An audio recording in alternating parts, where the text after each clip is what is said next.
Arestado ang most wanted person sa sinagawang Manhunt Charlie Operation ng San Isidro Municipal Police Station sa Camp Calao, Barangay Poblacion, Moncayo, Davao de Oro, Hulyo taong kasalukuyan. Kinilala ni Police Major Raul Lucas, Chief of Police ng San Isidro Municipal Police Station, ang suspect na si alias Danny Pastor, 60 anyos na dating miyembro ng South Regional Peasant Bureau, Southern Regional Command and Southern Mindanao Regional Committee at residente sa Purok 8, Barangay Poblacion, Moncayo, Davao de Oro.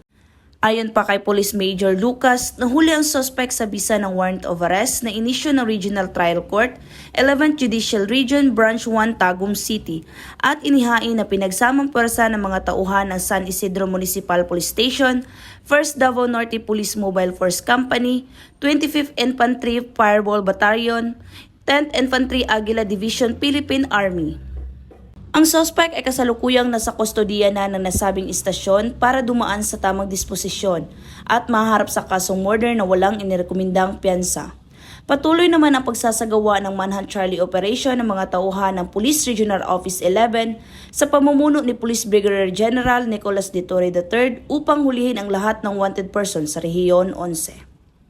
Mula dito sa Rehiyon 11, ako ang inyong PNN Correspondent, Patrolwoman Bernamil Lapus, alagad ng batas, tagataguyod ng balitang pulis.